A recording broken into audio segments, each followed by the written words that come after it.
जय श्री राम दोस्तों, आपके अपने चैनल मिस वैष्णव पर आपका हार्दिक स्वागत है। मैं सभी देवताओं को प्रणाम कर सफला एकादशी की कथा शुरू करती हूँ। भगवान श्री कृष्ण युधिष्ठिर को सफला एकादशी की कथा सुनाते हुए बोले, हे युधिष्ठिर, मैं तुमसे सफला एकादशी के माहात्म्य की कथा करता हूँ। तुम प्रेम व आदर भाव से इस कथा को सुनो।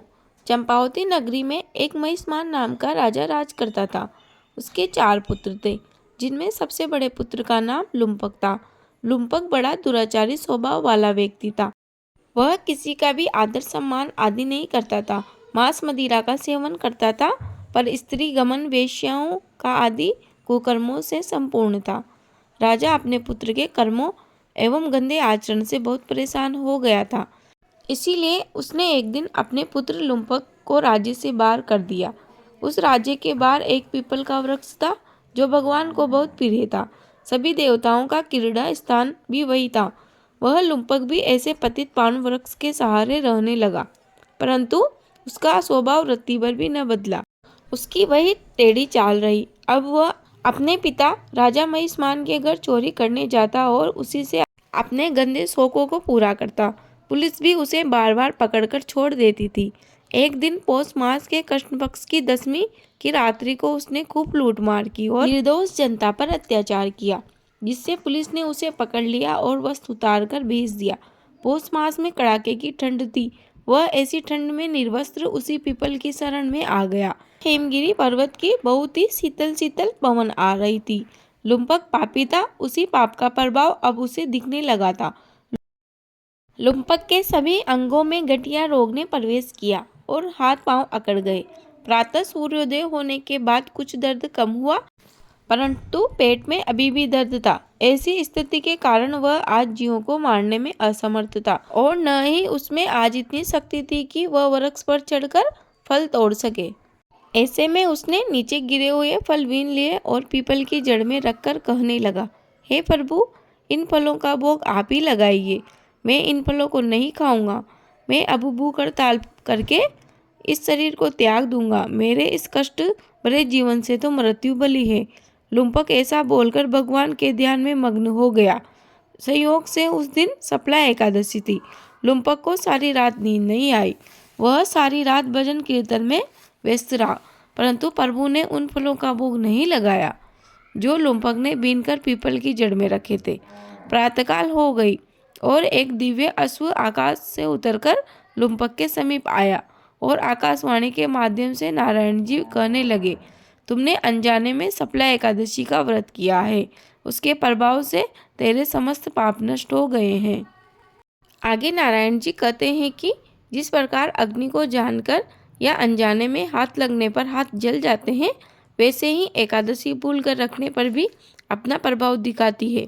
अर्थात तुम्हें भी एकादशी के व्रत का फल प्राप्त हुआ है। अब तुम इस घोड़े पर बैठकर अपने पिता के पास जाओ। तुम्हें संपूर्ण अधिकार वापस मिल जाएंगे, जो तुम्हारे पिताजी ने तुमसे तुम्हारे बुरे आचरण की वजह से छीन लिए थे। सफला एकादशी सर्व कार्य सफल करने वाली है। प्रभु की आज्ञा से लुम्पक अपने पिता के पास गया। पिता ने उसको राजगद्दी पर बिठाया और स्वयं वन में तप करने चले गए।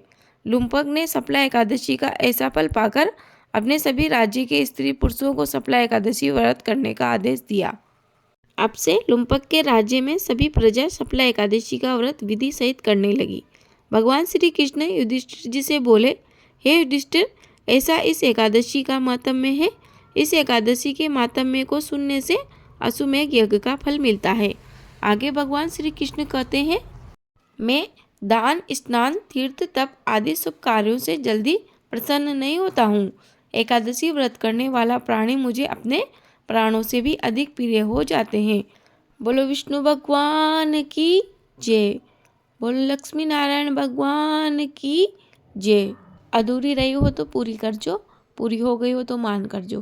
प्रेम से बोलिए, एकादशी मैया की जय। पौष मास हिंदू कैलेंडर का 10वां महीना होता है। पौष मास के कृष्ण पक्ष की एकादशी को सफला एकादशी कहते हैं। इसका व्रत करने से सभी शुभ कार्यों में सफलता मिलती है।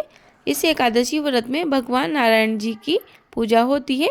भगवान का पूजन ऋतु अनुसार फल फूल तथा धूप दीप इत्यादि से करना चाहिए। इस दिन भगवान नारायण को नारियल, नींबू, अनार, सुपारी आदि अर्पण करना चाहिए।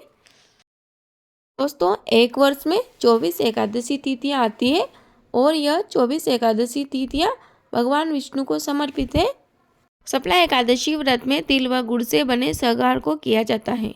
दोस्तों, आइए अब जानते हैं एकादशी व्रत में हमें किन किन नियमों का पालन अवश्य रूप से करना चाहिए। वैसे तो एकादशी का व्रत 3 दिन का होता है, जो 10वीं तिथि से ही शुरू हो जाता है और द्वादशी तिथि को पारण के साथ समाप्त होता है। परंतु कलयुग में इतना लंबा व्रत कोई नहीं करता है। जो भी लोग एकादशी का व्रत करते हैं उन्हें कुछ महत्वपूर्ण नियमों का पालन अवश्य ही करना चाहिए। 10वीं तिथि के दिन एक समय भोजन करें, यानी शाम के समय भोजन ना करें। यदि आप गृहस्थी हैं तो 10वीं तिथि से द्वादशी तिथि तक ब्रह्मचर्य का पालन करें। एकादशी व्रत के दौरान किसी भी प्रकार का गुटखा, सिगरेट, बीड़ी, तंबाकू आदि का सेवन ना करें। चावल, लहसुन, प्याज का सेवन ना करें। एकादशी तिथि के दिन तुलसी पत्र बिल्कुल भी ना तोड़े। आप एक दिन पूर्व ही तुलसी पत्र तोड़कर रख ले। तुलसी पत्र एक सप्ताह तक बासी नहीं माने जाते हैं। आप उन्हें शुद्ध जल से धोकर भगवान के भोग में अर्पण कर सकते हैं।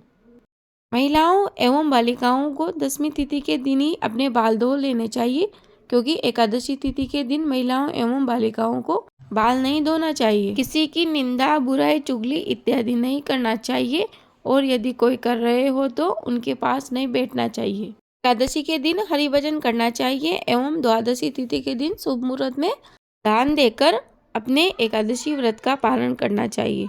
मुझे उम्मीद है आपको वीडियो अवश्य उपयोगी लगी होगी। प्लीज़ वीडियो को लाइक करें, शेयर करें, कमेंट बॉक्स में जय श्री राम अवश्य लिखें। आप हमारे चैनल पर नए हो और अभी तक हमारे चैनल को सब्सक्राइब नहीं किया हो तो कृपया चैनल को सब्सक्राइब कर लीजिए। इसी के साथ मैं अपनी वाणी को विराम देती हूँ। आपका दिन शुभ हो। धन्यवाद। अब सुनिए एक प्यारा सा भजन।